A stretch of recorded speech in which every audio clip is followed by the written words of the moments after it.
All right, I'd like to call to order the May 6, 2019 Space Coast TPO Technical and Citizen Advisory Committee meetings.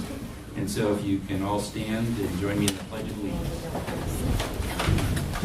I pledge allegiance to the flag of the United States of America and to the republic for which it stands, one nation, under God, indivisible, with liberty and justice for all.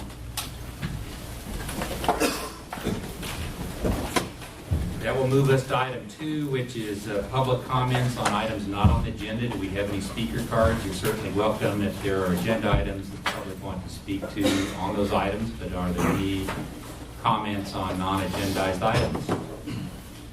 Seeing none, we'll move to the Executive Director's report, and this will include an introduction to our new agenda, which I think is wonderful. So, all right.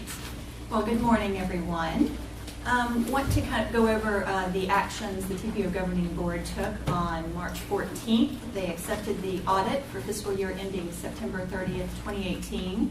They also approved Resolution 19-15 supporting the continued evaluation of the State Road 528 improvements beneficial to the Indian River Lagoon.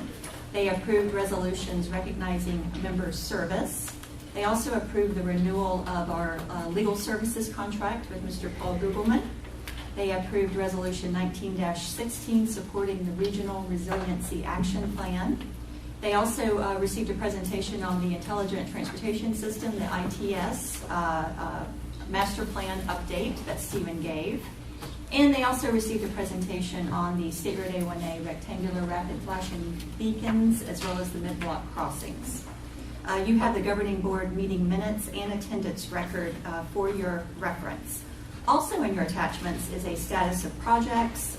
We have our staff strategic plan quarterly report for the first quarter of this year, and also the fiscal year 20 strategic plan that begins July 1 of this year. Moving on to the legislative update, as you know, session is over.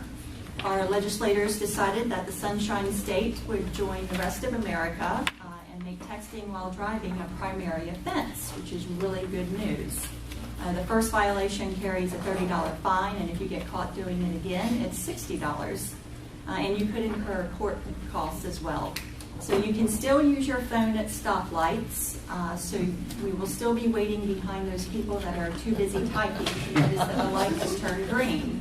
But there's also added language about school and construction zones that now requires drivers to use hands-free devices. So if you want to talk on the phone in those areas, it needs to be hands-free. So there will be an educational campaign by the state starting up, and then they'll start ticketing by January of next year. So I think this is a step in the right direction. As we know, distracted driving is a very serious problem here in Florida. There's also a bill allowing autonomous vehicles to self-operate on Florida's roadways, that is waiting for the governor's signature. So this means that there does not need to be a human in a vehicle that operates autonomously. So your future Lyft or Uber ride may not have a driver. So the scooter bill also passed both chambers and is also headed to the governor, and the final version allows local units of government to regulate where scooters may be used. So those were some of the highlights. Also, just for your information purposes, we have provided you a copy of the Board of County Commissioners resolution supporting Senator Enfield's efforts to ensure safe passenger rail systems in Florida, and specifically requesting DOT to develop some regulations governing higher speed passenger rails, passenger trains. So we have Mr. Rusty Roberts with us here from Brightline and Virgin Trains USA, so he will be giving us a presentation later on the agenda, but that will be our passenger train that will be coming through Brevard County, so we are very much looking forward to that. We'd also like to recognize a few more folks that received perfect attendance in 2018. Our CAC member, Mr. Pete Pettick, representing the city of Titusville, Mr. Philip Weinberg, representing the city of Palm Bay, and on our TAC, Ms. Erin Sturch, representing Brevard County Planning and Zoning, And we just want to thank you for your dedication, your commitment to attending these meetings, and your outstanding service. So after the meeting is over, if you guys could come up here and we'll get a quick picture in front of the flag, I think that would be wonderful, and I have your certificates right here. And then, as Scott mentioned, moving on to the consent agenda, which is for A through E. This is kind of new for the TAC-CAC, but a consent agenda is a board meeting practice that groups routine business and reports into one agenda item. And so the consent agenda can be approved in one action rather than filing a motion on each item. So all of these items have previously been discussed either via the UPWP, or project priorities, or individual presentations. The ITS master plan that was given last meeting. So in the interest of time, we're grouping these items together. If you do want to pull an item, you can still approve the remainder of the consent agenda, and the pulled item would be number 1 under the action item. So you can always do that. If you don't want to pull an item officially, you can also talk to staff if there's some questions about it. So I will read the consent agenda and for your approval. 4A is the TAC-CAC meeting minutes from March 11th, 2019. 4B is work order 1903A, Intelligent Transportation System Master Plan Scope of Services. 4C is work order 1907K, it's our Safe Routes to School Analysis Scope of Services. 4D is work order 1908K, our 2018 State of the System Scope of Services. And then the last one, 4E, is a work order 1909K, the Benton Road Feasibility Study Scope of Services. So we're going to be pretty busy here coming up with all of these scopes. All right, thank you. So that takes us to the consent agenda. So is there any member of the TAC or CAC or member of the public that would like to pull any of these items A through E for separate discussion? Yes, Pete? Just a question. If we have a question on one of these, but we really don't want to pull it, is that permissible? Yeah, now would be the time. Yes. Okay, because when I was going through the routes to school analysis, I saw that the rest of the schools would happen, but I didn't see a timeline as to how soon they would happen. Is there a timeline established when all the routes will be assessed in the county, or? I will let Sarah answer that. This is her project, and she is very deep into it. Good morning, I'm Sarah Crom. I'm a multimodal program specialist. We do not have a timeline at this time. Part of what this pilot project will do is to help us establish a methodology and a timeline to assess the rest of the schools. Part of that is because not every school needs to be assessed. And so we need to figure out which schools should be assessed, which shouldn't. And so we don't have a timeline at this time, but we will be developing one through this process. All right, thank you. Any other questions? Erin?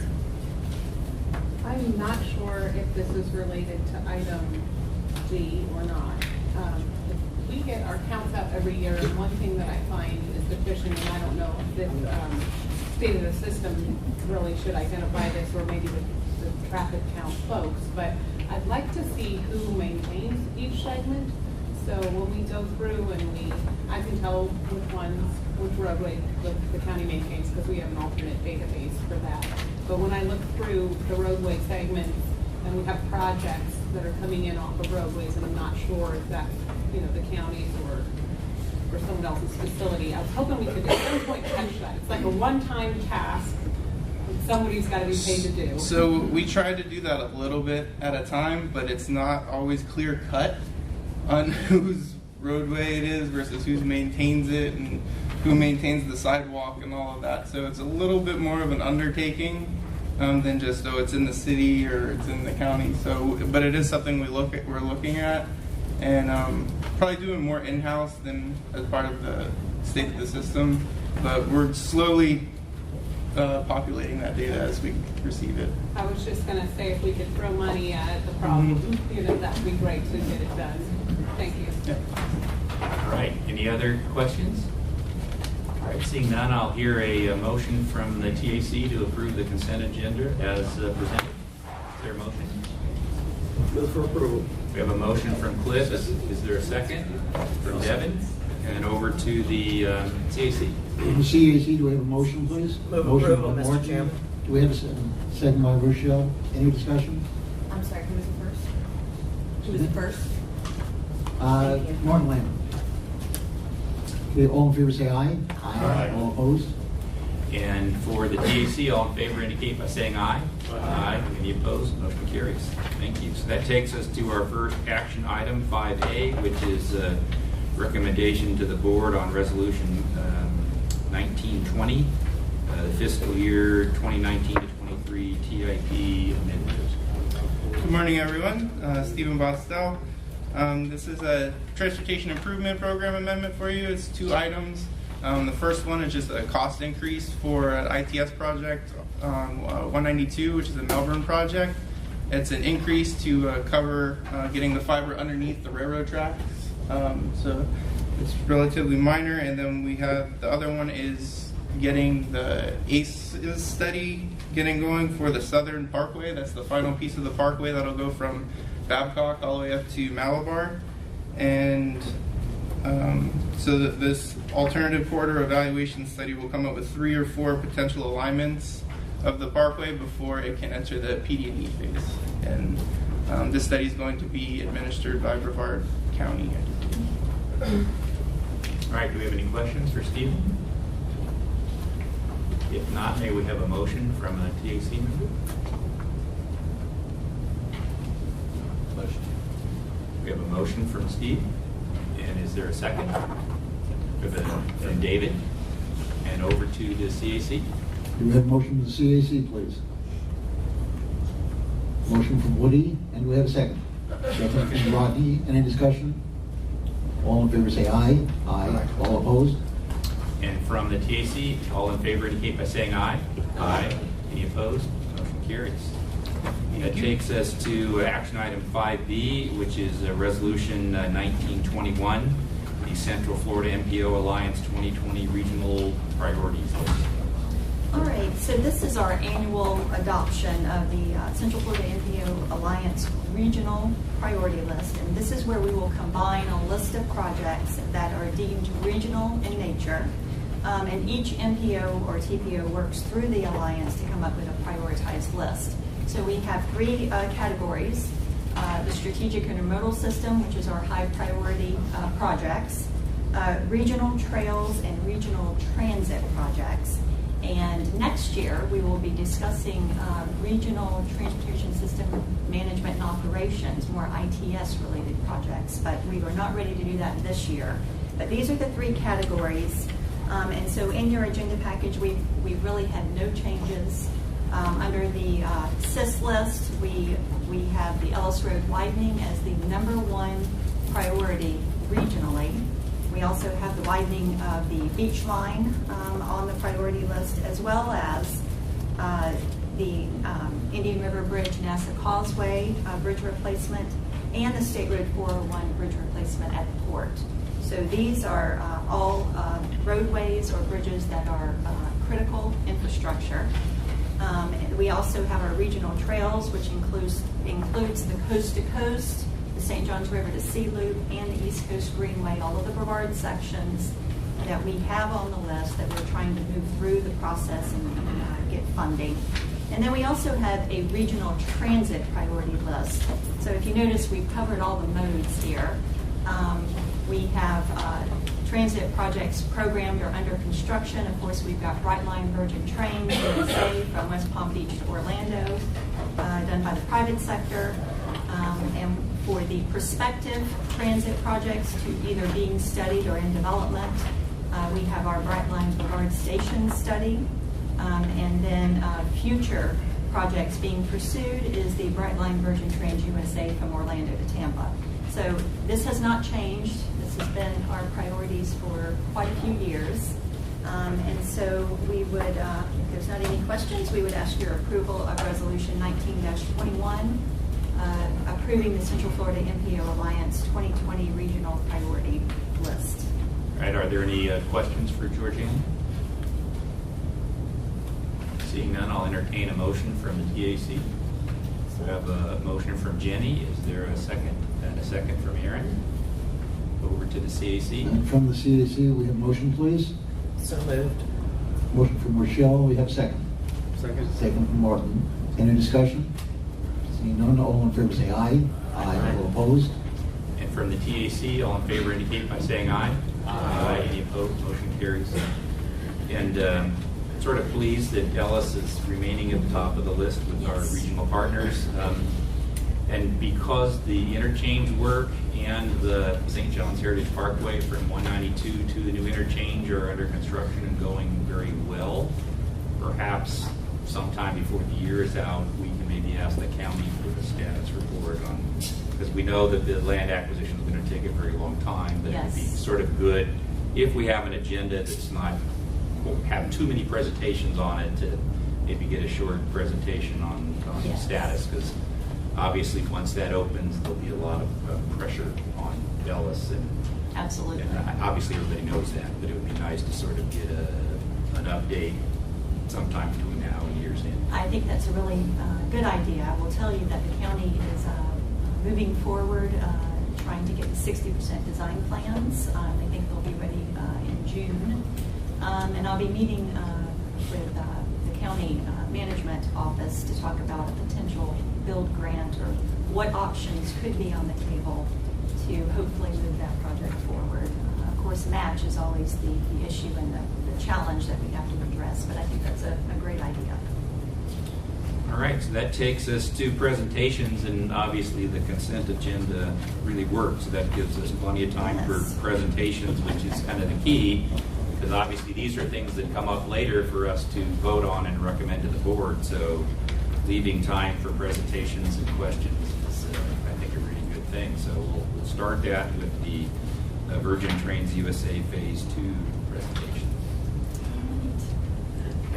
So Mr. Rusty Roberts is going to come up and give us an update on Phase 2 and let us know what's happening with the company.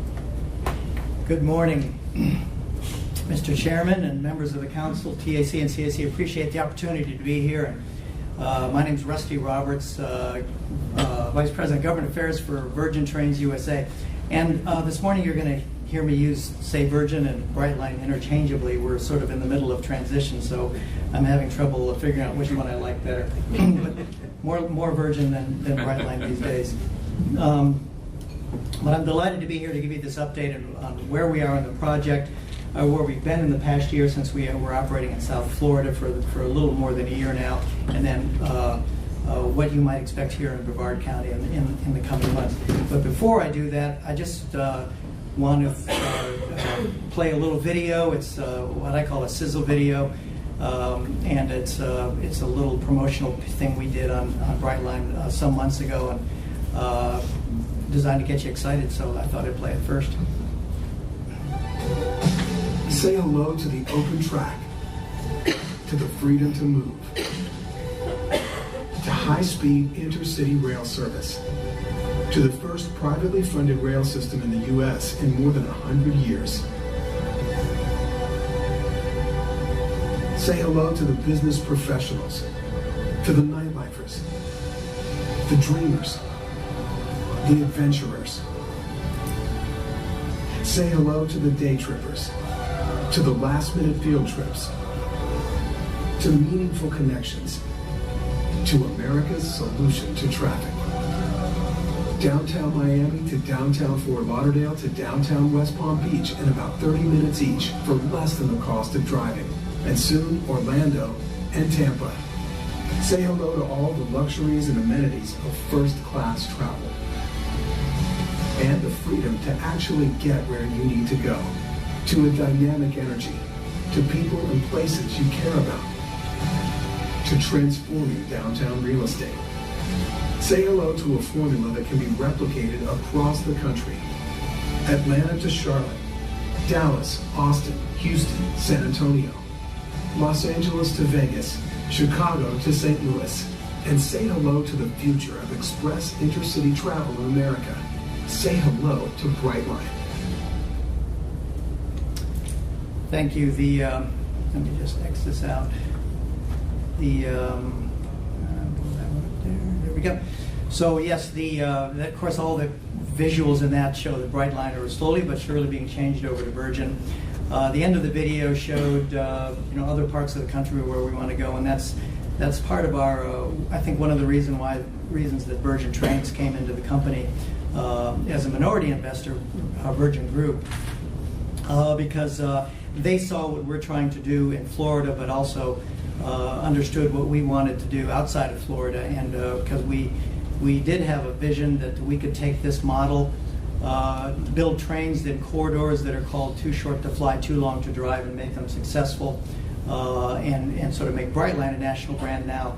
Obviously, with the Virgin brand being already internationally known, really takes us a leap forward in that respect. And we have already begun the process of developing a similar system out west between Las Vegas and Southern California. And that process, and we have a whole team out there now, kind of doing what we and my team have been, my colleagues have been doing here in South Florida in Florida, I should say, for the past 6 years now. April was my 6-year anniversary with the company. We started this project in 2012 when Fortress Investment Group bought Florida East Coast Railway in 2007, and took a look at the corridor and sort of almost I don't know, as an aside, said, "Gee, what could we put passenger rail back on this railroad and make it successful?" And that sort of started the whole conversation, where they started looking at the corridor, looking at the population, looking at the travel between Central and South Florida, and coming to the determination that it is possible to reinvigorate the corridor with passenger rail to serve the east coast of Florida, serve Central Florida, and eventually the west coast of Florida. And looking at it, we noticed that it's just not that South Florida and Central Florida is a great corridor, because Orlando being the most visited city in America, Miami, South Florida, obviously, euphemistically I might call the capital of Latin America, is a great synergy between those cities, but passenger rail systems are growing all over the country. Ridership on Amtrak has been increasing every year. With Sunrail's addition to Osceola County, their ridership has doubled from 3,000 to 6,000 per day. And we're seeing this all across the nation, where people are deciding to get out of their car and ride trains or some sort of mass transit system. And so we think that we're on the cutting edge of a national trend, and one that we can make successful. In Florida, as I mentioned, the synergies between our two major cities, population centers, can't be compared, can't be matched anywhere in the country. And that's why we think we can make it a success, because of the 126 million visitors we're getting annually right now to Florida. Our train will be proximate to the 3 major top cruise ports in the world, Port Miami, Port Everglades, and Port Canaveral. And obviously, as I mentioned, South Florida being the gateway to Latin America. When we finish the build out of this system, we will be serving about 70% of the state's residents and the tourists. And so when you look at that and you compare the population and the travel we have, say, in the Northeast Corridor, which is where Amtrak runs, Washington, New York, Boston, the numbers are fairly similar. And that system, by the way, is a hugely profitable network of Amtrak. The only hugely profitable network of Amtrak, but not the only one. And so, as I mentioned, we are transferring our brand to Virgin Trains USA. Richard Branson came in as a minority investor last fall. When he saw what we were doing in Florida and in California and Las Vegas, he said the time is right to reach out to us, and he did. And so we're very happy to have him part of our team and be able to make use of the Virgin brand. He's visited 2 or 3 times, likes to stand on the furniture, but he's a great promoter of the product, and we're glad to have him. So you're going to see a change in our look over the next year, if you have, from the colors that you've just seen of the Brightline brand to more of the Virgin brand. And slowly but surely we're changing the product, the look of the stations and the train. We've been operating since January of 2018 in South Florida between Miami, Fort Lauderdale, and West Palm Beach. We opened actually West Palm to Fort Lauderdale in January last year. We didn't open Miami until May of last year, and we did not run our complete service, and that is hourly service starting at 6:30 in the morning till the evening, late in the evening, 9 o'clock, till August, really. We had a slow ramp up, like 8 trains a day, 10, 12, up to 16, and actually some days we're running 18 trains a day. And so that didn't start till August of 2018. With that, we were able to carry, in all of 2018, about 700,000 passengers, just under 700,000 passengers. Compare that to Amtrak when they started their Acela service, which is their high-end, higher-speed service in the Northeast Corridor. They only carried 600,000 their first year. So there's always a ramp-up in these systems, and we are on track with our projected ramp-up. Already in 2019, we're up to about 244,000 in the first quarter, and so we are staying on track to meet the growth that we need to get to profitability. And we know that profitability doesn't come on day one. It comes after a period of time of operation. You look at other companies that do what we do, or major businesses. Amazon was many years unprofitable before they started making money. So we are on track to reach about 2.5 million passengers a year in South Florida within 3 years, and up to 4 to 5 million when we get to Central Florida. And we compared that with other trains around the country and around the world to see about their ramp-up period and profitability. And these 3 systems you see are the Eurostar and Italo are private, Acela being public, as we know. But again, we are undergoing the same type of ramp-up period that they did, and usually 2 to 3 years as people start to understand the product, try it out, and start coming back for more. One of the reasons why you can be successful with a inner-city rail passenger system is to make sure your stations are in the core of downtown, and that's very important to some other points I'm probably going to make later, and probably some questions I'm going to get about where we are and why we are there. But in downtown Miami, for instance, we're in the center of the old original part of downtown Miami, where Henry Flagler first put his station in 1895. We are in the footprint of his 12-acre block that he had back then. And we are intermodal, multimodal with the Metro Rail system down there, the Metro Mover system. That's the light rail system, and of course with Lyft and Uber, they have solved the last mile problem for systems like ours. And so we're fully integrated and it's a beautiful Grand Central, the most modern and innovative train station in America. And we're really 3 businesses, and I want to make sure I point that out because it's part of our business plan. One is we're a hospitality company operating a train. We first out of the box when you walk into our station is the hospitality greeting you get in the whole service-oriented business that we've developed. It's just not like Sunrail or Tri-Rail in South Florida where you get on a train and you go somewhere. We are a service industry. We are a transportation company, and we're a land development company. And that picture shows, of course, Miami being the largest kind of what we do, with 2 residential towers rising above our stations, 2 office buildings, and an elevated train with a retail and restaurant area that will have about 20 restaurants and lots of retail in a 6-block long station. Obviously, we won't see that here when we start building a station in this area, but that's kind of the scope. We scale it to whatever town we are in. That's the front door of our Miami station, but that sign was just changed about a month ago to Virgin, so we have to update that photo. And that column also now is red and not yellow, but that's a picture of one of the main interior of our station, where people go from the main ticketing floor up to the boarding level, or the waiting lounge level of our train station in Miami. And our waiting lounges in all 3 stations in South Florida sort of look like this. This is the Miami coach waiting lounge. The first class waiting lounge is in another area, but equally beautiful. And we are 21st century technology in these waiting lounges. You can't sit anywhere without having an electric outlet right at your feet, because everybody's got to plug in something. That's a picture of our station at Fort Lauderdale, much smaller scale, but we own 8 acres around that station, and we're developing it now That's the parking garage in the back, but an office building will be going up there very, very soon. And so we are becoming the new central focal point of these downtowns in South Florida, and we hope to recreate that as we move forward. And I just want to mention, before I get into some of the meatier stuff that you want to hear about our trains, which are the most innovative in America right now. Actually, Amtrak's buying a new fleet of trains for their Acela system that are going to be similar to ours.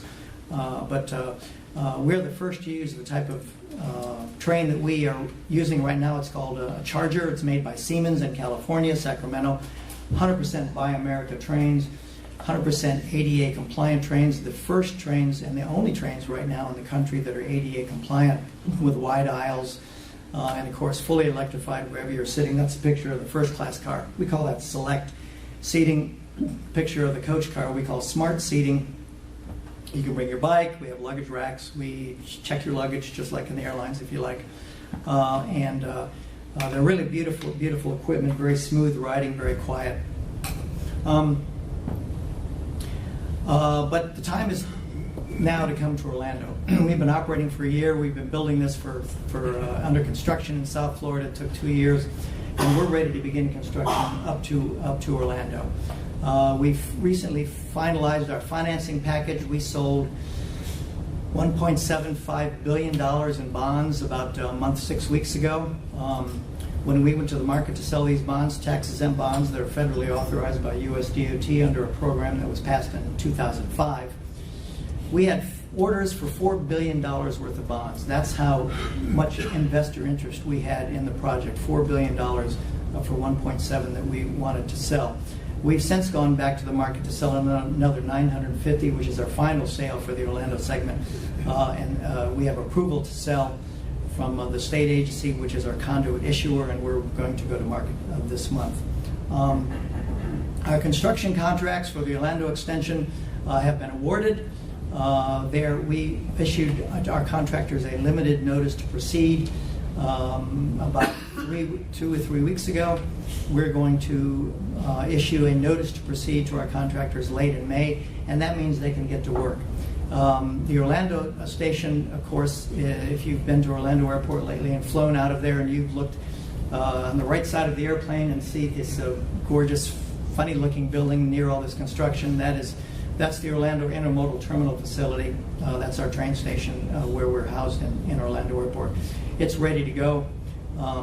And we are now in active discussions in the Treasure Coast, and we've sort of restarted our conversations, mostly with this organization, with the TPO, with regard to a Space Coast stations, which those two regions, as Treasure Coast and Space Coast Station, would probably come online about the same time after the Orlando system is open. But we are actively looking for station sites in the Treasure Coast, in Stewart and Fort Pierce in particular. And we have 2 sites we're very, very interested here in Brevard County, both in the Cocoa area. Folks who've been associated with the TPO for a while know that in 2016 the TPO did this study of potential station sites and narrowed that down to 3 sites in the northern part of the county. We've narrowed that down to 2 and sort of been sitting on it, but we're about ready to go out with a ridership study to figure out where's the best location to be. In the Brevard County, of course, we have a couple of considerations. Being in the Cocoa area, Cocoa Rockledge area, what should be the driving force? Where is the ridership going to be strongest? Will that be, because of the cruise port? Will that be because tourists to Cocoa Village? Can we split the baby and take advantage of both of those? So we're looking at how that's going to work out in our ridership study. We'll show that. This is a quick picture of the route that we will be coming up from the south. That orange line is the actual route of the FEC Railway until we get to State Road 528. As folks know, the railroad goes under 528 there at US 1, and we will make a left turn. We call this the Cocoa Curve, right by that cement plat there, an industry road, Clear Lake Road, and move in to hug the north side of 528 as we're heading toward the I-95 interchange. Just before the I-90 interchange, we're actually going to go under State Road 528 and to the south side of the highway, and we will stay on the south side of the highway all the way into Orlando Airport. At this point, we will not be at grade at anywhere of the east-west route. We will, the few roads we have to go across, we will go over or under, and so there won't be any grade crossings. And at this point, this train will be able to travel at speeds of 125 miles per hour for that last 35-mile stretch to Orlando Airport.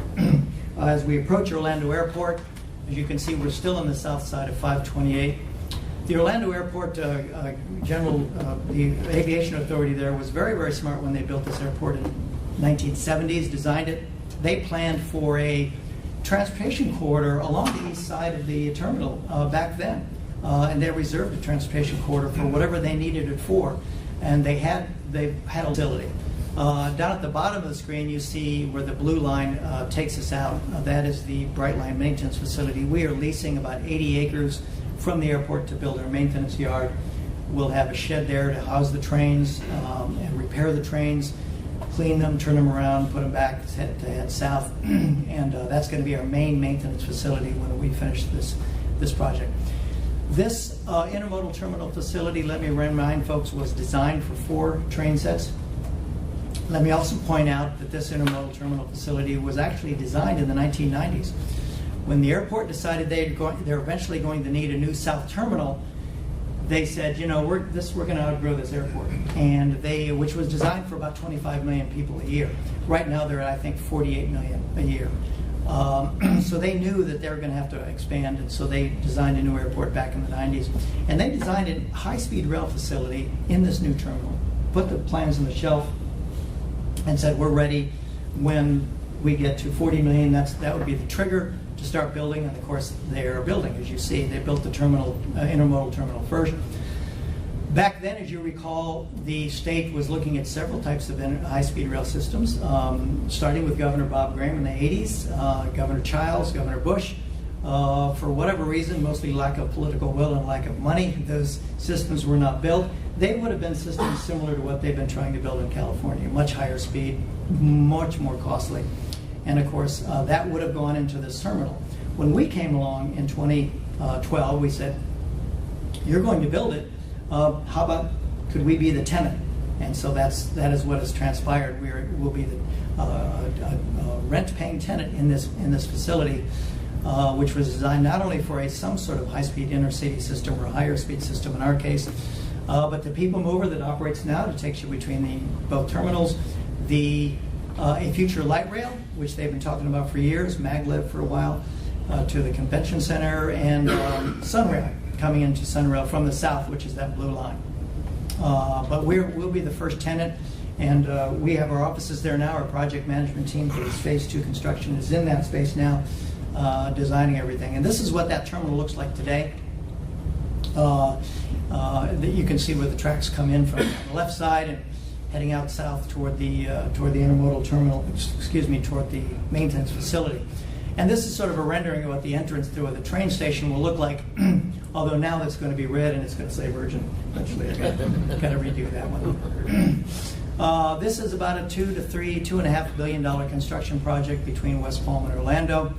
As I said, we are ready to begin construction within a month, and it'll take approximately 3 years to build this out. So you can expect the train to roll into the Orlando station in mid-2022. And as you may know, we've already initiated plans, long-range outlook to extend to Tampa. We're looking at an alternative with a route that would come out of the south of the airport, past our maintenance facility, get on some railroad tracks that already exist, but the Utilities Commission own, and then take it along the 417, which is the Eastern Beltway, into I-4 and on the way to Tampa. We have done something very unique with this particular route, which we didn't realize we could do until we started designing it. As we all know, Sunrail has a long way to go before they can find the money and the authorization to get this thing into the airport. In Miami, for example, it took them 25 years to get Metrorail into Miami Airport. Same situation was going to go on here. As we were designing this to head to Tampa, we noticed, heck, we're going right by the Meadowwoods Sunrail station. So maybe we should stop there. So we've designed it so that we could get onto the Tri-Rail tracks for a brief period, stop at the Meadowwood station, service that station, and then continue on toward I-4. That I call that the Sunrail solution. Instead of Sunrail going to the airport, we go to Sunrail. We make that connection into Orlando Airport possible for passengers, excuse me, and we'll do it at no taxpayers' cost. And so that's the plan we're looking at. We're pitching that to the Sunrail folks and to the authority, and they're kind of liking it. So those conversations are ongoing. As we go along, I just want to point out that we're making a huge investment in the state. We've already spent about $1.6 billion, almost $2 billion really now, of our own equity for this project. And the rest of it being debt through private debt, investors such as Mr. Branson, and tax-exempt bonds, which are authorized by the federal DOT. So our impact to the state and local governments, we think, is going to be rather significant, especially in terms of jobs. If you break the jobs down by county, this study was done in 2015, so it's a little out of date, but they projected it for Brevard County about 1,400 jobs. Now that is part construction and that's part operational. That is direct, indirect, and induced jobs. So our proximity to the Orlando station really run those numbers up quite a bit, we think, and especially when we get to the point where we're adding a Space Coast station, which we really want to do because it's important not only because of the traffic that goes from Orlando Airport to the port for the cruise passengers, but also when we go to Jacksonville, you have to think about it. If we're going east and west toward Tampa, and then we want to continue to Jacksonville, which would seem logical, we have the tracks already there, we have the permanent easement to do so, you have to have a junction station, and that would be here. That would be here. So we think it's a long-term benefit to Brevard County is going to be very, very strong. As we're approaching construction, we're in the middle of public engagement right now. So it's that requires an ongoing dialogue with all the cities and counties along our path. So we're doing what we call construction management meetings with every city and county between West Palm Beach and Orlando. We've actually opened an office in Melbourne. We have a team in Melbourne who are a construction management team who are now basically directing all the construction activities and the sequencing. It's very complex. This is a huge project. I will tell people this is probably the largest private infrastructure project in America. It's certainly the most exciting one in my view. But we have to meet. We've started meeting with Brevard County cities. We've met with the county, Palm Bay, Malabar, every city, Grant, Bulgaria, Melbourne, Cocoa. Those meetings are ongoing now, Treasure Coast meetings, to discuss with the management, the police, the public works people, on how we're going to do crossing closures, how that works, how long crossings will be closed, totally rebuilding these crossings, how we're going to handle maintenance of traffic and detours, notification of the public, having our public information officer coordinate with the local public information officers. So that's a very important part of the project, because when we come in and we close a crossing for 3 or 4 days, and that's what it's going to be in some cases, and in large roads, maybe even a week, people have to understand what's going to happen and know how to get around. And before somebody asks, don't worry, we're not going to close 2nd Street and 3rd Street at the same time. We're going to skip some, go that way. So we learned that one in South Florida. But this is ongoing now, and as I say, you're going to see activity in the 2nd quarter sometime in Brevard County. In the meantime, we're having these active discussions, as I told you, with the various entities who might want to have future stations. Along with that, we have an aggressive safety outreach and public awareness programs on safety, and we've been doing this in South Florida since we started the operations down there. We'll do the same thing ahead of operations here, so some of the safety activities you will not see till as we get closer to the beginning of operations in this area. But you will see a pretty aggressive public outreach program for safety with these new train service. We coordinate with an organization called Operation Lifesaver, which is a national organization funded in part by the feds, funded in part by all the railroads. And it is a nonprofit organization that does broad-based education programs. much of it aimed at kids. And they have a lot of great programs they do. And we actually have employees of Brightline, and all the railroads do this. Employees become safety ambassadors and trained in Operation Lifesaver classes, and we go to schools and things like that and teach kids a lot of pamphlets and things like that. And we make the kids actually fill out a pledge card, which I'll show you when we go to schools, that says, I pledge to stay off tracks. And we go to schools and we have these cute programs for kids, and we make them fill out a pledge card and teach them how to behave around railroad tracks. And it's a lot of fun, actually. When we start the service, we'll run a lot of PSAs. We'll put people on the ground in towns where we run through, let's say downtown Melbourne, a lot of businesses near the tracks. Cocoa. We'll have safety ambassadors with pamphlets, and we'll go to all the businesses on the street leading up to the tracks, especially the bars, and make sure that people understand what's going to be happening. We'll put out a lot of those variable meshes signs you see, when there's construction coming, this road will be closed between midnight and 5 a.m., those kinds of signs. We will place a lot of those at major crossings in advance to warn people that something's different going to be happening when you go through here. We will coordinate with the school systems. In South Florida, for instance, in Palm Beach County, for instance, we coordinated with the school system there to send out a mailing to every home of school-aged children within a certain proximity to the tracks, schools near the tracks. And we did that in all three of the counties. We do first responder trainings. Our safety and security team, which are all professionals, police and fire people from other railroads around the country that we've hired, have training seminars that will come in and meet with first responders in every county, in every city, and explain to them, and classes about how to act with incident response, and of course how the trains operate. We do bus drivers. We trained 500 bus drivers in South Florida. On the back of the bus it says we stop at all railroad crossings. Well, you really better. And it's those kinds of things. Multi-jurisdictional programs that we do. Be very aggressive launch of that program as we move forward. With regard to our crossings and our crossings designs, we call it the 3 E's. My engineering guy taught me this one: education, engineering, education, and enforcement. So all our crossing designs through this area will be rebuilt according to standards that are set by us to us from FRA and Florida DOT, and they call it sealed corridor. That means in areas where we're going higher speed, you will see 3 or 4 quad gates. That means instead of 2 gates like this, I'm the car, 2 gates, you'll have 4 gates, or you'll have 3 gates and maybe a median separator, a curb that goes down the center yellow line. Anything that'll discourage or keep somebody from trying to, what I call serpentine around the gates and try to beat the train.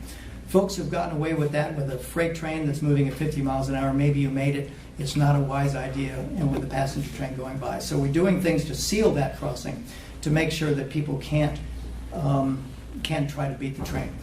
In crossings like that, we're also doing something which is a relatively new technology called vehicle presence detection. This is a device that's in the crossing that warns the oncoming train that there's a car stuck on the tracks. Automatically slows the train.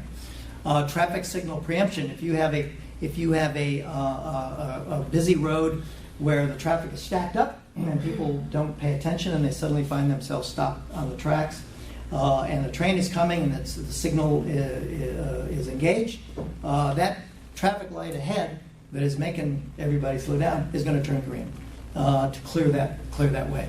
And so in those crossings where we go higher speeds, we'll have traffic signal preemption. And also the crossings have what we call diagnostic health monitoring.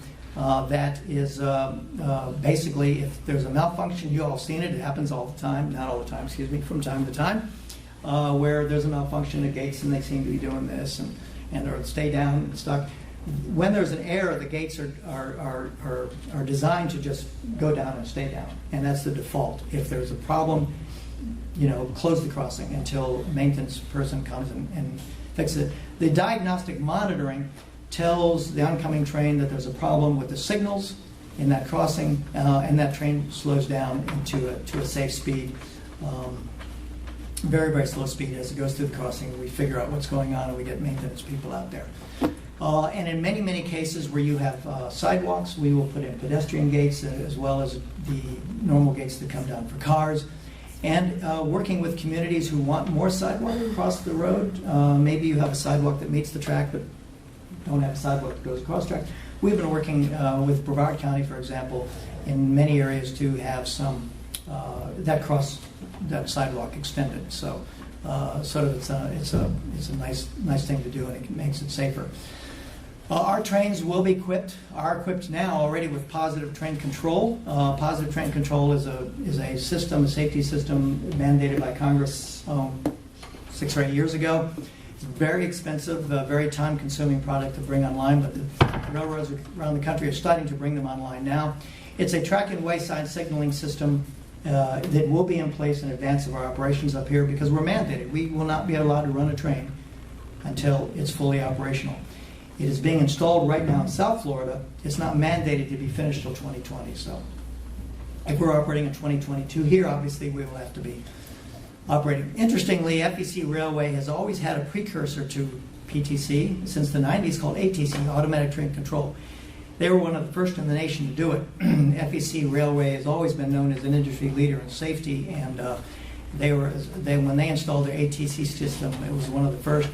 And ATC actually incorporates 4 of the major 6 elements of PTC, and that is ATC already prevents train-to-train collisions, and it prevents a train from moving through a switch that is misaligned. The engineer in the cab can see the wayside signals in the cab, so he knows what's going on ahead in terms of signaling. That's the traffic lights basically for the trains, and it enforces a signal stop, which means if the signal says you got to stop, the train automatically stops. PTC adds speed enforcement. You remember some months ago there was an accident on Washington State called the Cascades Run, where Amtrak train was going around a curve too fast and it derailed. They did not have PTC in place, and the engineer was not paying attention and it went too fast. With PTC, it's automatic speed enforcement depending on where you are. And then it has something called work zone directive. So if there's maintenance going on, the PTC system knows and it slows the train down. So that will be installed on all throughout the corridor, and that work will be ongoing as we rebuild the crossings. And that's it. That's what I have to say, and I'll be glad to answer any questions of it. Sorry for taking up so much time, but I have a lot of information. All right. Are there questions? Bill. Very nice presentation. My question is on climate change and water level rise. How are you dealing with that? Well, so actually on climate change, we have something called a clean and green, I'll leave this if you like, energy initiative. First of all, you should know that our trains already run on 100% vegetable-based biodiesel. We don't use, traditional diesel. Our diesel is blended by Florida Power and Light, and we buy it from them. Also what we call EPA Tier 4. It is the highest rating by EPA and a requirement now for in terms of clean burning engines. And we were the first or second in the nation to get the Tier 4 engines. They're made in Indiana. So we do meet the highest emission standards set by the feds. Some of our stations are starting to begin to have solar installations. We're installing solar trees, FP&L, our solar trees in South Florida, to help power the part of the stations there. And of course, we build our buildings to LEED certification. With regard to sea level rise, I don't know what to tell you. The tracks are the corridor. You'll notice when you go over a track, you're going over usually hump anyway. They're elevated anyway. Henry Flagler built his train. What's the word for it? On the spine of Florida. So he knew what he was doing when he built it in higher levels. We obviously cities and counties along the coastline are figuring out how to deal with that, and we will too as time goes on. But we're working as hard as we can with the type of equipment we have and the type of business that we're operating to operate in as environmentally sensitive manner as possible. So on your bonds and your financing, what's the time period on those bonds? 30 years. 30 years. Yes, sir. Steve, you talked a little bit about a ridership survey. How will that be distributed, and are there things that folks in this room could do to help get the word out on that? I'm not sure. I mean, how will it be distributed? Yeah, you're going to do a ridership survey for a proposed Space Coast station, and I know your model in Orlando is connect to the airport. Sounds like, and connect to Sunrail there. Your model in South Florida is downtown focused, which is a little different. Didn't know if the ridership survey would influence your station location based on the ridership survey. It does. So the survey itself generally remains an internal document. Tells us are we doing the right thing, and not only tells us how many people might use the station in the location that we think it will, but also what times of day we might stop there for the maximum utilization of the system. For example, we're running hourly service in South Florida, and we'll be hourly to Tampa, Orlando. Eventually, when we begin the service, it may not be every hour. There's always a ramp up, and like the airlines, we've learned how to be nimble in terms of our operation. For example, we can't say we're going to run trains 6 to 9 p.m. and say that's our schedule. In South Florida, all weekend in West Palm Beach, there's been a big festival going on called Sunfest. We changed our schedule, and we have trains leaving at midnight from West Palm to get people back to Miami because they wanted to go to Sunfest and they don't want to drive, and we'd rather not them drink and drive anyway. So Miami Heat, we have a deal with the Miami Heat. So you have a train waiting for you when the game's over, that type of thing. So we're going to be very flexible in how we operate. The ridership study, so hourly service generally, the smaller cities won't see hourly service. It just doesn't make financial economic sense to do so. So in the Treasure Coast and in Brevard County, I would expect a minimum of 4 trains a day. But ridership will tell us, how many will really work and what time of day. So some of the trains will go by and not stop, but others will stop. So we'll have an express and a local service, basically. We hired a company, and we still use them. We'll call it Lewis. It's an international firm called Lewis Berger and Associates, Lewis Berger, to do the ridership study. They will do the next one we do, I'm sure. They're pretty good at it. They kind of know. We give them a lot of the information. This is what you need to look for, like cruise passengers and how many people are going to Cocoa Village and how many business people are, how many lawyers are running around, where's the nearest courthouse. All these questions they have to ask to try to determine who's going to take the ride. Tourism numbers in particular in this area, the Kennedy Space Center. So when you ask how can you help, I don't know, give us great ideas about what we make sure we look at that we might not pay attention to. Yeah, because I was pretty impressed in the West Palm parking, $6 a day. Thought that was great. I was very surprised at that price, and I think there's a lot of opportunities here as a point of connection to other cities where people can park in the middle of 95, 528 interchange and go east, west, north, eventually, or south. Then there's some opportunities there. So. First, I got to tell you, it's $8 now. Oh! It was an introductory special. But we're finding a lot of people. I do it now, naturally, but because I get free parking. But I drive from, or if I have to go to work in Miami, where we're headquartered, and I live in Central Florida, I go to West Palm and park, and I take the train the rest of the way because if you folks who go down to South Florida, as soon as you hit down, Okeechobee Road, all bets are off in terms of traffic moving. So you park the car and you take the train the rest of the way and maybe have a drink. So that's what's happening already here. Business people are doing it. And so we're really excited about that opportunity. We were surprised, pleasantly surprised to see actually how many people were driving from the Treasure Coast to West Palm to get on the train. And that really helped drive our decision to put a station there. And I think the same thing's going to happen here. I think with the visitor center at Kennedy Space Center and all the activity now with the ramp up of all the launches out there, we can be real creative. If there's a is if there's a 3 a.m. launch like there was recently, maybe we should have a train that takes people back to after they watched it. You know, those types of things. So we need to look at stuff like that. Cliff?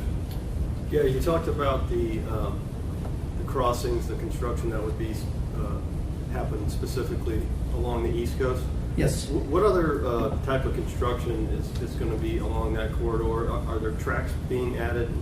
Specifically, the scope of work. What is being done along the East Coast, whatever? Sure. So I just put up a slide to give you an example of a sealed, a corridor that would be Midway Road. I think that's in St. Lucie County. You see you see 3 tracks there. That won't be always the case. Most of the rail corridor, as you know, is single tracked, but it will be double tracked all the way. So we're adding that second track like we are in that photograph there. This railroad was originally double tracked, and when passenger business went out a bit, discontinued in '68 roughly, the freight company pulled up one of those tracks because they don't need 2 tracks to run freight, and so but they do to run both. So we're putting that back down. We're actually, and if you look at our environmental impact statement, one of the, Georgiana will know this because you're familiar with EIS, there's always the historical component of a project. And so we're actually restoring it to its historic origins. That was the benefit of putting that track down. So 2 tracks, some areas 3, with interlockings, with crossovers, because the freight, so we'll be able to, move trains from either side. And that's obviously for convenience of movement. Our trains are faster than the freight. We want to pass them.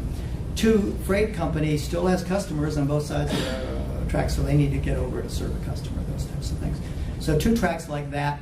And you can see in this particular picture, the yellow line down the center of the road, Midway Road there, is basically a concrete median. And so if you're coming up to it, you're not going to be able to go around. Beat that train, go around the tracks. I think I got 2 pictures. This one is an area, and I don't know where this is, but it's an example of what you see. There's 2 tracks, and the red is where the gates are now in this particular crossing, and you can see one of them is above the new track. The new track will be put on the west side of the existing track, and the yellow is where it's going to be moved. Those gates, in this case 4 gates at this particular crossing. So that's kind of an example of the most common example you're going to see along those crossings. Pete? In your business model, well, first of all, I see a limited access transportation system, and it almost seems like you're geared towards the business traveler being first priority, and then whatever opportunities may present themselves being second. Is that correct?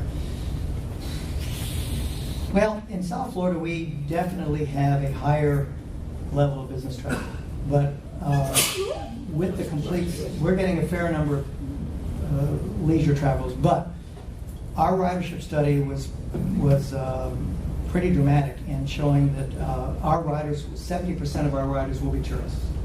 And when we get to Orlando, that's going to be our major focus, is the tourists.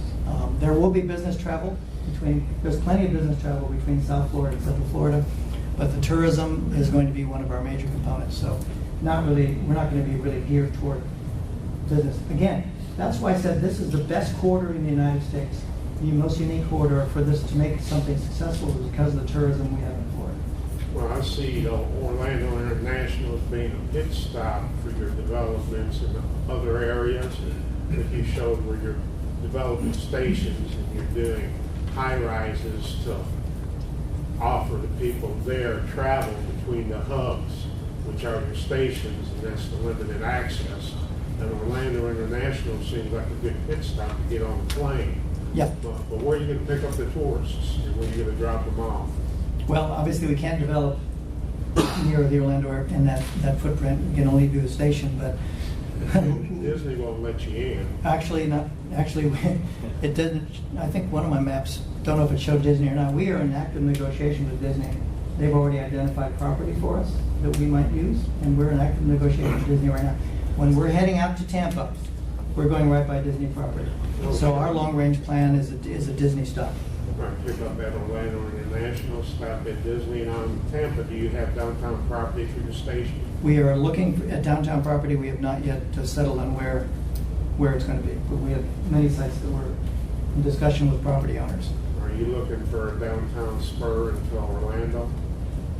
No, sir, that will be the Sunrail connection at Meadowwoods, where people can go to downtown on Sunrail. So you're going to be happy with the Sunrail and for Metro Orlando? Well, we don't own any tracks into downtown, and You're stuck, right? the tracks that are there belong to, well, they used to belong to CSX, now they belong to the Sunrail Authority, as it were. And it makes no sense. They're running on those tracks. If they interconnect with us, then there's a way to downtown and vice versa.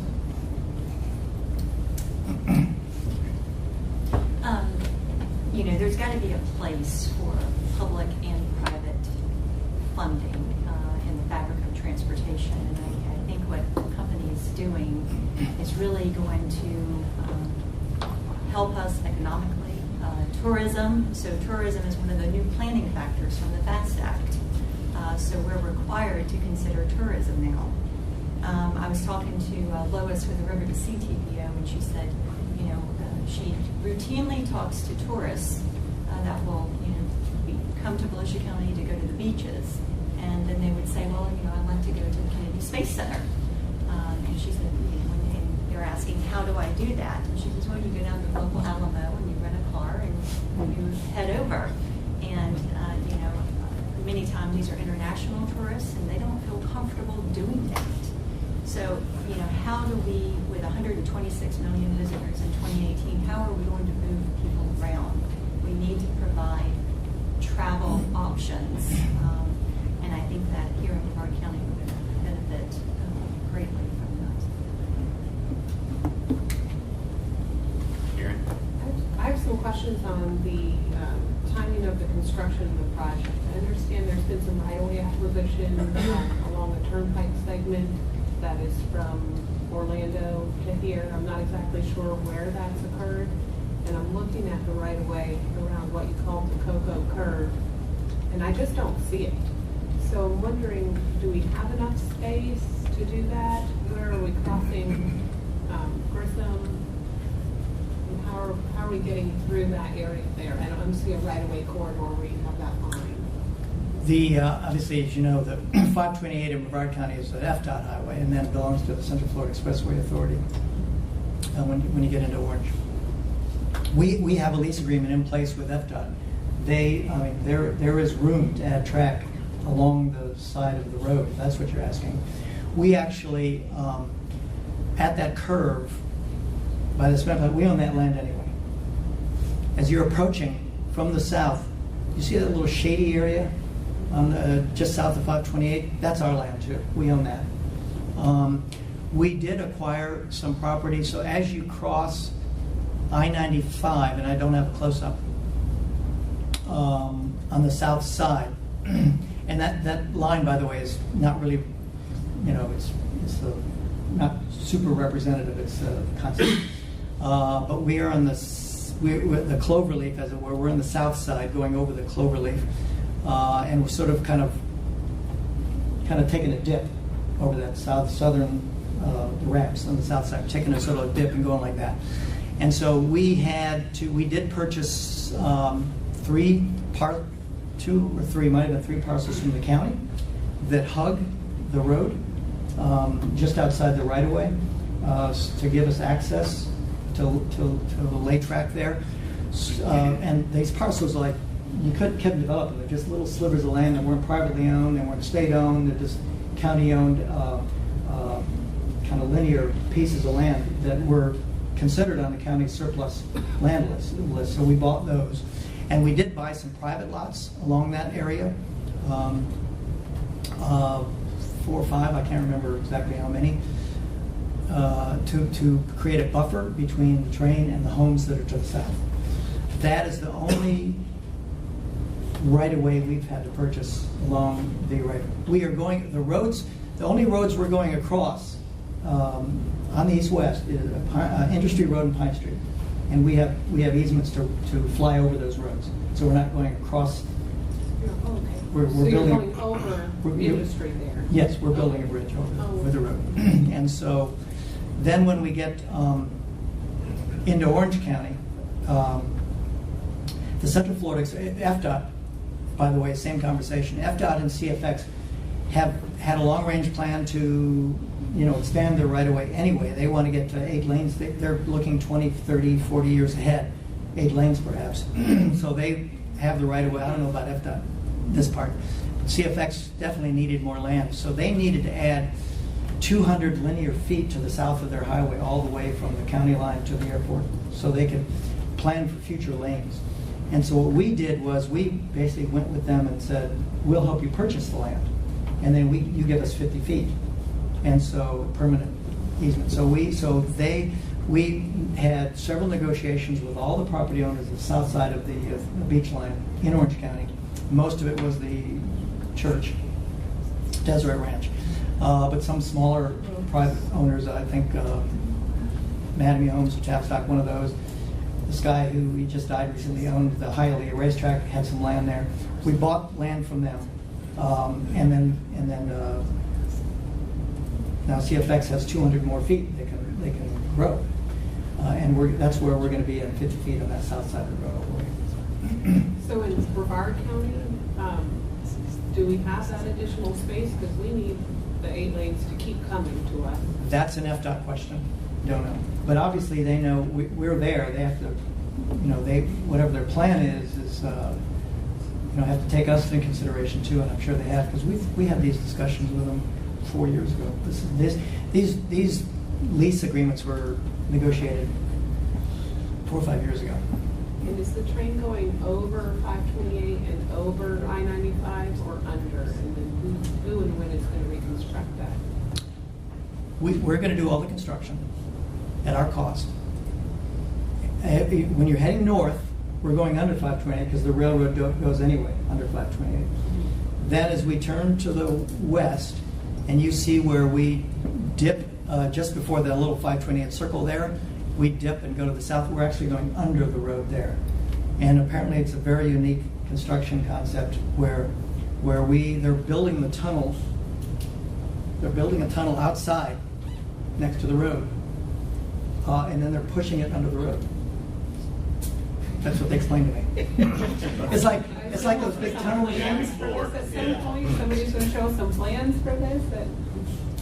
Well, certainly the agencies that's supposed to know, I believe. No, I don't know. If the TPO wants to see the plans, I'm happy to provide them. When you get the capacity, how many trains a day do you expect to run through Brevard County? The plan, the initial plan is to run 16 departures a day. So if 16 leaving Orlando, 16 leaving Miami makes 32. And it's about 3 minutes for the gates to open and close. It's 45 seconds. For a freight train, you might be right, but not for a passenger train, because we're this long, where that freight train is that long. We're only 9 cars. Only 9 cars, as opposed to a couple hundred cars. And so well, you know where my question is heading, because we lose capacity on our roads when the gates are down, and even at 32 trains a day, we lose about an hour of our capacity, and that's mainly during daylight hours, if I understand it correct. You're not going to have too many nights, so in the daylight hours, we're going to lose about an hour of travel time allowed on our roads, and that's capacity. And not that you can do anything about it, and not that we can do anything about it. It's just for discussion. You've done everything you can with the high speed. I just want it to be known so everybody understands that we're going to lose about an hour worth of our capacity on our local roads in the daytime. But I'm going to respectfully disagree with you. And I'll tell you why. First of all, we've been running trains now for a year in South Florida, the same operation, and slower, because we're not going quite as fast down there. And there has been no net effect in terms of traffic jams or anything like that. An independent counsel, an independent consulting firm, about 2 years ago, and we didn't hire this firm, so I'll tell you that right now, did Indian River County early on hired a firm to study the impact of the Bright Line project on Indian River County roads. And they wanted to know about safety, they wanted to know about traffic jams and losing capacity on the road. His conclusion was that with the increased safety infrastructure, with the increased speeds and the improved signaling systems that don't require the gates to stay down as long as they do, especially after the train leaves, that actually with the addition of 32 trains, and even if the freight train traffic went up, and this study suggested 20 trains, right now you have 14 a day, freight trains, with the new service, there would be a net reduction of, in a 24-hour period, the gates would be closed 5 minutes less than they are today. 5 minutes less, because freight trains will be more efficient, and the passenger trains will make the crossings more efficient. They go through more quickly, the gates are up and down, and so there's actually a time savings with all the new. This was not my study, this is an independent study that Indian River hired. Yeah, he knows about it. So, that has been an often mentioned concern, and throughout the entire corridor, and it has not come to pass, and I don't believe it will. Well, for us, where I live, it's not a concern. Most of the freight trains run at night, so you're introducing a new element that we don't have to deal with. And if I stop 3 minutes to wait for a Bright Line, if I'm headed to the Black Cat Bar, that 3 minutes of beer drinking time that I lose. So it's an impact. And I mean, you're blowing it off like more red lights are better because you have to wait at them less. Yeah, that's good logic, but I'm just stating the fact that you're using up capacity. There's nothing you can do about it. There's nothing I can do about it. That doesn't mean you're less welcome, because you are welcome. And the station in Cocoa has good potential. So don't look at it wrong. It's just along with progress comes a little bit of a price. Can I join you for that beer? And one more question on the station. Because there is such a big gap in the north-south station, so from Fort Lauderdale to ours would be the very next station, I'm assuming, there will be a ton of people who aren't going to go south to come north, but are going to go halfway north and are going to park here and hopefully stay, the night and then get on the train in the morning, or it could change travel patterns. And so folks could be coming up 95 and then heading east to wherever along US 1 we have our station. So how can we get involved in that ridership study or be engaged so that we can start figuring out where we need to spend money on parking garages, other multimodal infrastructure that will connect to it, all of those things? It's a good question. Don't forget, the gap wouldn't be as big as you quite say, because if we do a station on the Treasure Coast, let's say in Fort Pierce, there's kind of if you look at the map, it's kind of equidistant. West Palm, Fort Pierce, northern Brevard, the spacing is pretty good.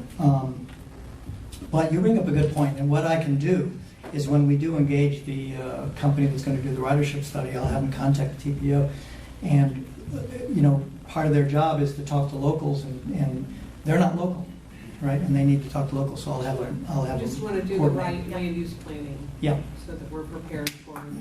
So we'll have them coordinate with the TPO on that. Peter, you had a question? Yeah.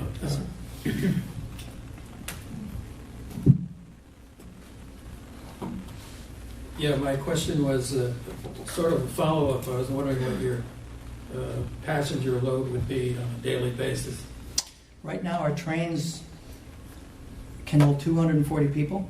When the trains come to Orlando, they will grow a little bit, but they will not grow more. Let's see, there's 3, 4, 5, 6 cars now. That includes the locomotives. It'll be nine maximum. So add 3 more cars. So probably add another, add a cafe car and add probably another coach car, maybe another first class. I don't know. But so 9 cars maximum. That's 900 feet. That'll hold 400 people. So back to this gentleman's question on environment. When we get to that point, we can take we can take, it'll take us about 400 gallons of fuel to get from Miami to Orlando. So that's traveling from Miami to Orlando in a gallon of gas for each person, assuming the train is full. So that's pretty good, I think. And I hope the trains are full all the time. It won't be in the beginning, but it'll grow just like it's growing now. We have trains that are very, very full and trains that are, not as full as we would like. We're learning people's travel habits and patterns, and you adjust the schedule to meet that. So I can't answer your question in terms of low capacity. I don't know. I do know there's a ramp up. There's always a ramp up in these types of things, and we are tracking the way we want to be now, and then we'll have to, kind of ramp up when we get to Orlando. Yeah, you said... I have one thing I forgot, and I'll answer the question. The rating agencies who are rating our bonds said we only need to reach 41% load factor to make a profit. That was my follow-up question. I was wondering what your cash flow would be. You obviously, I think a couple of years ago, I read some studies that you did on ticketing and average cash in and so on. I was wondering if you've updated that. Not really, no. We haven't even really set prices what they're going to cost in Orlando. Again, we have to be flexible with the market. We just have to make sure one thing, that we competitive with your car and the airplane. And that's 235 miles times what the IRS, what's the IRS rate now, 55 cents a mile, whatever that comes to. We have to compete with that. I would imagine you're going to see American Airlines prices go down for a while when we start running trains. Well, I'm sure your bondholders would like to know this information, so I'm sure it's in the bond. I have a feeling that's in the bond documents. It's much too long a reading for me. Second question is, I'm concerned about security, not safety, but security. And I was wondering, having hundreds of people on a high-speed train might be an attractive target. Yep. And do you have a master plan for security? Great question. In fact, we have to do under federal rules a safety, not only a safety plan, but safe operations, but a safety and security plan. And you may find this interesting, but when you ride Amtrak, first of all, we do reserve seating. Amtrak doesn't, not that it has anything with security. I just like to tell people that, but because it's a lot easier when you know your seat. When you ride Amtrak, you're not going to go through a TSA. You're not going to put your bag through a chute. You're not going to go through a magnetometer. You will see maybe a TSA official standing around, maybe with some dogs, to sniff luggage and things like that. But that's the extent of it. So when we designed our stations, we said, let's design it so that we have to put in a security portal. Because God forbid anything happens, but someday something might happen, and then we might be told we need to have some sort of extra security. So we designed the stations to have it, and then we decided let's go ahead and put the security in anyway. So now when you go to our station, we're the only one in the country who does it, and I had the senior Republican on the House Transportation Committee on my train on Friday, not mine, but you know what I mean. And he was like, "What is this?" I said, "That's our security system, Congressman. You put your bag through the chute. We have a gentleman looking at the screen, or a lady looking at the screen, and we have, instead of magnetometers like at the airport, we have what we call a Ronin system. We have these bollards that are coming out of the floor, and you just walk through. You can keep your cell phone in your pocket. You can keep your keys, and these bollards are about shoulder height, and you walk through, and it can take 2 or 3 people at a time. People just walk through. People are looking at the screens, and they see what's in your pocket. A little red box comes around on the screen that shows you got something here, and it's a cell phone, or it's change, or it's keys. We can differentiate that between a gun or a knife. And so that's how advanced the system is. And somebody asked me, well, why does the airport do this? I said, well, we don't have to do low bidder. It's my little joke, I don't know, but it's a very, very advanced system. It works very, very well. And so we're the only one doing that right now. And you're not allowed to have a gun on our train. With regard to the track, because railroad's different than, say, an airplane, it's just not on the train. It could be on the track. That's a challenge for all the railroads. Freight companies disrupt freight travel. Amtrak, of course. A lot of railroads are starting to put cameras on certain segments of the track, but it's very, very expensive and you can't put it everywhere. But there's not a whole lot you can do but except put cameras on the tracks just to see, you know, activity that's going on. So we're looking at that. Certainly the challenge of our times, isn't it? Yes, sir. Question about the route and noise mitigation. A handful of years ago, there was an issue with a proposed route going from Port Canaveral along 528. And there was a lot of resident outrage, basically, about the noise in Merritt Island in the area. And of course, that's not part of your route. But you are passing by the Canaveral Groves area and some residential areas out there. Are there any thoughts given to noise mitigation? Yes, sir.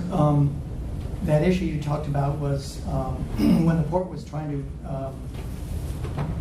to develop a freight connection to the port, FEC Railway. And we were never really part of that.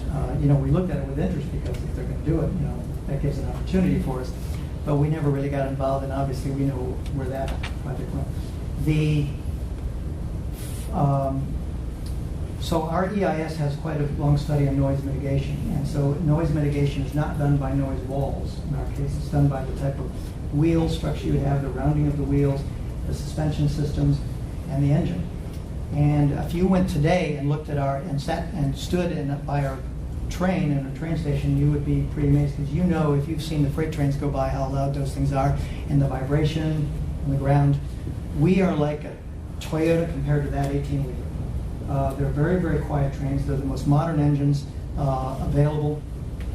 They're much lighter. The trains are very lighter. There's almost the vibration you don't really notice. And so the sound coming off the wheels is not there. The steel wheel scrape is not there. And one of the reasons why that is the attenuation of the track is tightened up. So with a freight train, you have a track so wide, and you see, if you got behind that freight train, you kind of see it doing like that.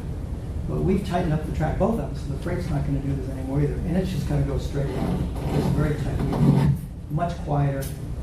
I don't expect a real problem. And here's the other thing. You talk about, you know, being right next to a neighborhood.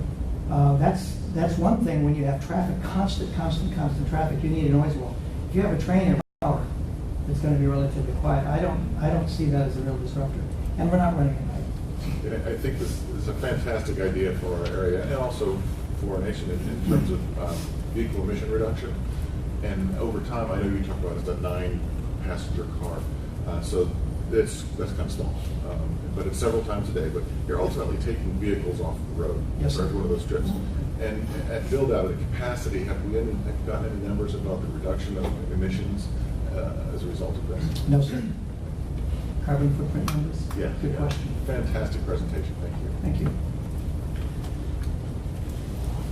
Right. Well, we thank you so much for your very thorough presentation and staying here for lots of questions. If anybody wants to head down to South Florida and because you got to ride the train, let Georgiana know and she'll get in touch with me and we'll take care of you. Thanks. Excellent. Thank you. Thank you very much for your time.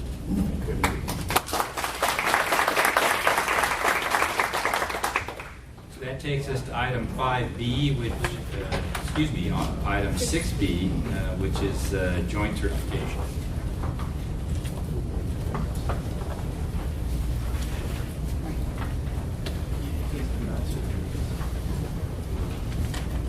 Good morning, my name is Jamie Kersey. I'm with the Florida Department of Transportation. Today I'm going to talk to you about the certification process between the department and the MPOs and TPOs.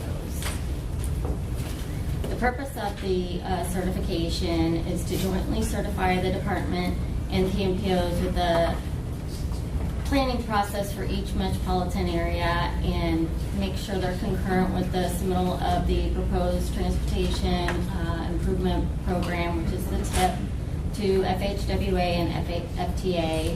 The primary purpose of the certification review is to ensure the planning requirements and they're being satisfied.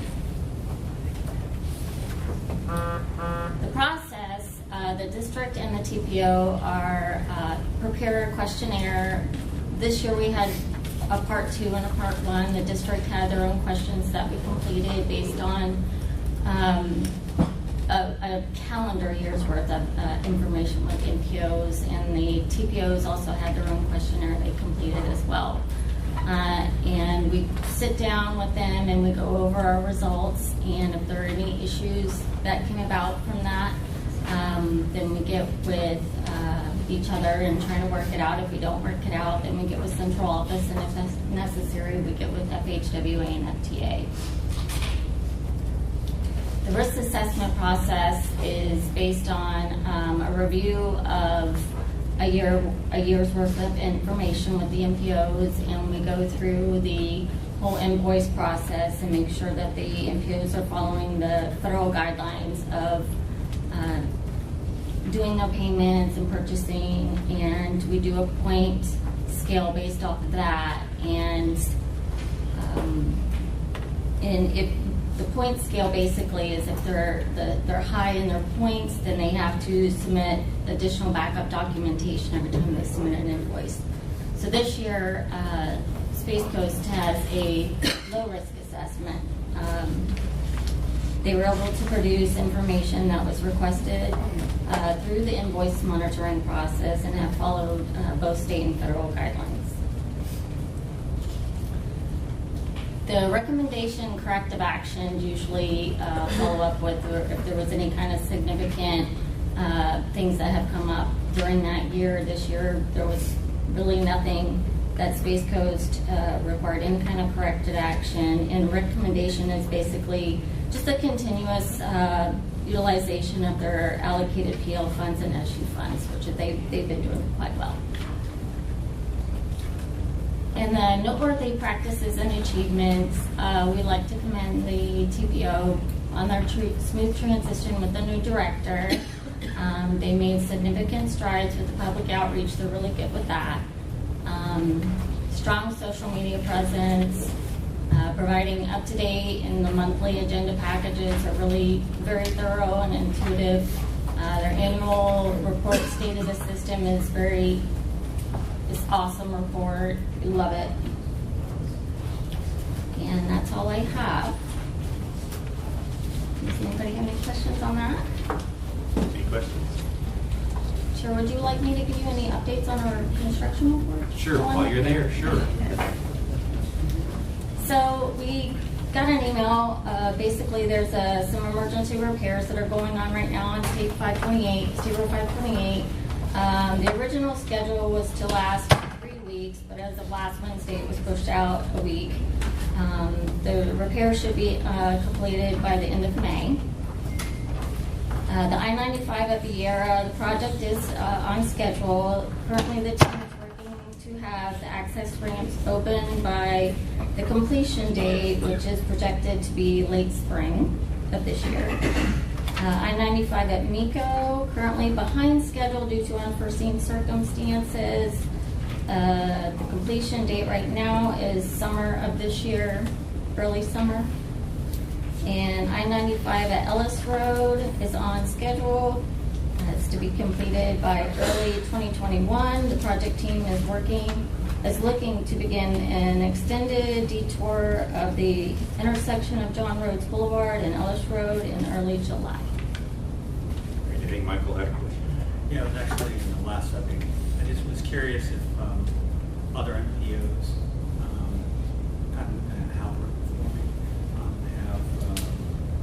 we have a low risk, and how do the others perform? They are also getting a lot of higher. There's some that are moderate. There's some that are high. Yeah. But I think a lot of it has to do with their invoicing process. One of them, the only reason why they're moderate is that they were late turning in their invoices. They were fine. I mean, whatever they submitted was fine. It's just that we have a time limit, and they were just late on more than what they should have been. And some of them were high because they were purchasing stuff before asking. There's like a $5,000 limit on certain things, and they would purchase it and ask for forgiveness later. Thank you. Any questions on either the joint certification or the status of the major projects? I just have a comment. comment from Liz. I would like to thank the TPO staff for such a great report. I mean, it speaks volumes to your commitment and your reporting of the TPO board or the TAC and CAC boards. So thank you. Thank you. We do have a really good staff out there. And Jamie is wonderful to work with, and she takes care of us and is constantly trying to find us more money, which is a hard thing to do these days. Thank you. All right, thank you so very much.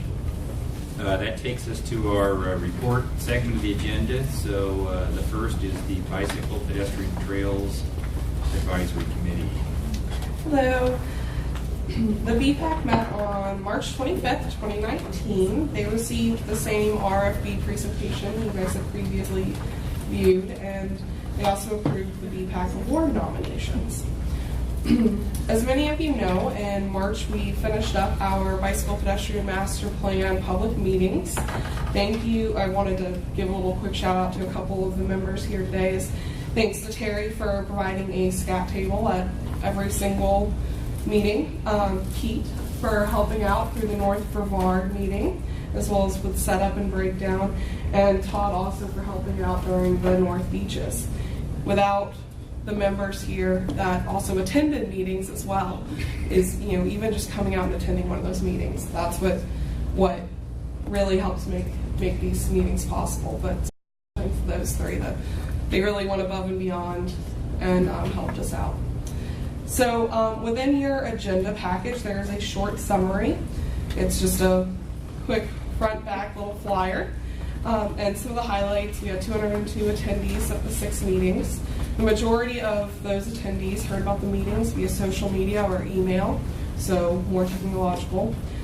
Some of the common comments are included on the second page, and so these were just kind of like the 5 bullet points that kept coming up. They were frequently throughout all 6 of the meetings. It didn't really depend what area we were in. So a need on the there's a need on the bridges and causeways. North Merritt Island is desperately underserved in bicycle pedestrian facilities. Better enforcement of laws for vehicles, pedestrians, and bicyclists. Just the want for more multi-use trails. They see it as a tourist attractor, a community asset. It was, they're very, very highly looked upon by the public. And then fill in sidewalk gaps on US 1 and State Road A1A. So those are just kind of the biggies that popped up that I thought you guys should be aware of. Let's see. On Thursday, so as I mentioned, our BPAC on March 25th approved our BPAC award nominations. So Thursday at the board meeting, we will be presenting those awards. And I wanted to let you know what this year's recipients were. There is a full nomination list within your package that gives a very thorough list of why, but I'm just going to quickly go through and tell you who they were. So we have for the Valerie Harville Education Award, Cindy Hoskins. For enforcement, Titusville Police Department. Encouragement, we had 3 this year. We have Get Healthy Brevard, Rethink Your Commute, and Charlene Neuterman with the City of Cocoa. For our First Responder Award, which we don't give this out every year, it's usually when something extraordinary happens. We have Rescue 60. For engineering, Michael McGrew with Brevard County Parks in June. I wanted to let you know that next month is National Trails Month. We have been working with Brevard Parks and Rec and Space Coast Government TV and creating a video for each of our showcase trails. So we will be releasing those throughout next month. So look out in your email and on social media and share them. And I want to talk to Lisa about, maybe in July we can have some of the videos playing as you come in so you can see them. So, so just look out for those trail videos, and thank you. All right, any questions for Sarah? Yes, Pete? This is the way the public view the staff. Your score is astronomically high. We had one person. And 83% of the people that go to these meetings think that they were treated exceptionally well. That says an awful lot about how concerned, because they can feel it. The public can feel if you're BSing them, and so they felt that you were being real with them, and it shows on the way they responded in the survey. So you need to be congratulated on being a good advocate to the general public. And we are thankful to have a staff as good as you and as concerned as you about the public's concern, and that's reflected in your score. Thank you. That's hard to get a score that high. Thanks, All right, any other questions? All right, thank you. Thank you. Do we have a transfer report from staff today? Yes. Terry, thank goodness you're on the mend. Thank you. Good morning, everyone. Things in transit have been pretty quiet recently. I don't have a whole lot to report. One of the major things that are going on, we have a small construction project at the Cocoa Transit Center on Bar Avenue, which we're installing 2 new shelters on the front side and replacing the old shelter. If anyone has been by there over the last, how many ever years, forever, it has been an eyesore. So we're finally got a small project before we go into the major transfer center, just an interim project to a small beautification, so to speak. We're installing some shelters for our passengers where they have a better location to wait on the buses as they transfer. Sarah and I and other TPO and transit staff continue to make our rounds throughout the cities. For the ADA assessment that we recently done, we actually have 4 cities left, which we've been speaking to within the next couple of weeks, and we're going to have our first follow-up with Rockledge hopefully pretty soon. So we are expecting to see some projects coming out of that as well. We continue to do our shelter projects throughout the counties, and as a result of the transfer center being done, we're now almost ready to move ahead with the Palmerston Boulevard, because we've got our crates finally cracked open to get the shelters out. So we are working to coordinate that and have it transported down. So that's going to be our second. And then right behind that, we expect 2 to go in, 1 here at the Government Center, 1 at the Health Department in Vieira, and then some other cities to follow afterwards. So exactly. Not much else going on in transit. We continue to watch our ridership steadily fluctuate. It's probably the best way to put it. Last time I reported, we were on an upswing. Now we're in a downswing. Nothing specific going on, but we were just watching to make sure that we don't find any issues happening. So, and that's it. All right, thank you. Any questions for Terry? Thank you very much. Thank you. That takes us to item 7C, which is multimodal agencies report. So, hello again, everyone. I just wanted to give you a quick update on what some of our other modal partners have been up to. The Port Canaveral board met on April 24th. It was an evening meeting. I was unable to attend, but I did watch their video and their nice new video system that has been working out very well. Their Cruise Terminal 3 project is well underway. I don't know if you've been out there, but there's quite a few cranes out there. They're getting a lot of progress, and they're getting caught up on some delays that they've had. They're having, and their engineer, Bill Crow, gave a really cool update. Actually, he narrated a drone video. So it's really cool to watch. I encourage you to get on their website and look at that. It was a neat update, something that I hadn't seen done before, and really gave you a good idea on how much is going on out there. They have several ship repositionings happening, or exchanges, I should say. One of them being the Oasis of the Seas is leaving, and the Harmony of the Seas is replacing it. It's the second largest cruise ship currently, and that is coming up soon. And they've got some other turnover as well in their Carnival ships and their Norwegian ships. The Sand Bypass project, I believe, is nearly complete, or just about finished. It's pumping is complete. They're Cleaning demobilizing the everything up. pipeline and everything on the beach. And real quick on the cruise ships, we actually have a 5-ship day today. Oh, wow. We have the Harmony of the Seas, like you mentioned, which is the second newest in the fleet that is in. That's replacing the Oasis. We also have the Mariner of the Seas that was previously at the port that's also there today. We have a big sail away thing this afternoon for the 2 new ships. So it's a busy day out there this morning. Thank you. Thank you. And then they also mentioned the visit from Secretary Elaine Chao that they were a part of, and went out at the Cape, and they talked about the unique partnership that the port and the spaceport have together, and how they're building upon that in the future. And I have to bring this up too because I'm going to talk about the airport hosting the 5K, but the port also hosted a 5K that Miss Lisa on our staff was a part of, and it was a very good event. And is there anything else you guys would like to add? Okay. Thanks. And then moving on to the Orlando Melbourne International Airport. They also met on April 24th. In the meeting, I wasn't able to attend that as well, but Laura went, and just the American Airlines, they got their service going to nonstop to Philadelphia and DC.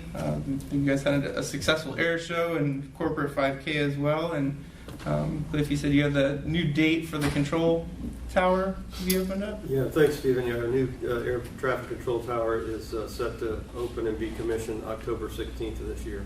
And it's a big deal. Our current tower was built in 1962, serial number 2.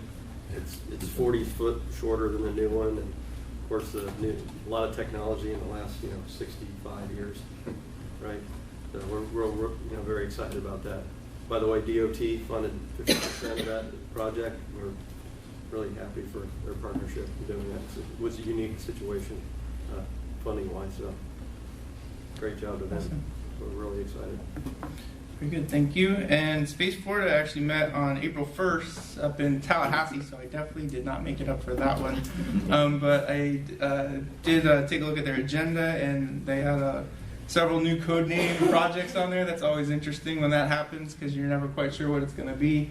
I also saw that they approved the lease for the Firefly Rocket, another rocket factory to build rockets, and seems like every time we turn around there's new companies coming out there, so that's good for all of us, but we also need to keep in mind we need to plan for all of that transportation and all of the people and all of these companies will be bringing. Anything else you'd like to add, Steve? Nope. I just appreciate the support of the Space Coast TPO in all of our activities, as well as the Department of Transportation. So really the investment that the state of Florida is making, it's pretty awesome to watch and be part of our whole community here. So thank you. Thank you. That's all I have. All right. Any questions for Steve? All right. Thank you. That takes us to our item 7D, which is our public engagement.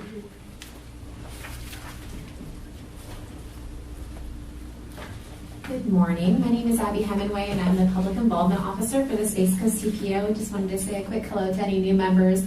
I was on maternity leave for a few months, so I didn't get the chance to meet you. I'd love to speak with you after the meeting. So today I have 2 reports in your agenda package. The first is a glimpse of 2018, and I'm going to spend the majority speaking about that. I think we'd be remiss if we didn't take time to see all the activities and education and outreach that we did for the entire year at a glance. So just starting off, the first page there just kind of highlights some overall accomplishments. We participated in 125 plus events, meaning a lot of that is, I'm going to give a shout out to Kim Smith. She's our safety and education coordinator. She does a lot of tabletop events, goes out to the schools, does bike rodeos. She's very involved in getting out and educating our public. We reached over 600,000 people via social media, so that's through multiple platforms, Facebook, Twitter, YouTube, and we have a new platform that we use now, Nextdoor, which I'll talk a little bit more about. We created 83 deliverables. That includes graphics, in-house publications that we're starting to do a little bit more, and anything related to social media that we can push out that might have our logo on it or branding. We gave our website a little bit of a facelift, which I'll talk about more, and we created some new partnerships. In education and engagement, you can see there again, Kim just does an amazing job in our schools starting out young, getting them educated in pedestrian and bicycle safety. And then we also participated in 75 community-based events. This is more community centers, libraries, and wellness nights, things like that.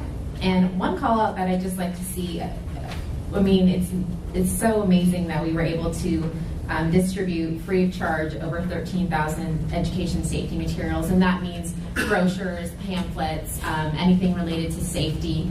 It's not just for the young kids in our county. We also go out and do senior boomer bashes talking about safety for senior citizens, try to reach some other demographics in our county as well. If you flip the page to social media stats, that's kind of self-sufficient there, you can see. But I just want to call out, we were able to get an account this year on Nextdoor, and if you're not familiar with what that is, it's basically an online platform like a neighborhood watch. People can post things that they want to sell or but now they're letting public entities and organizations use it to share public information.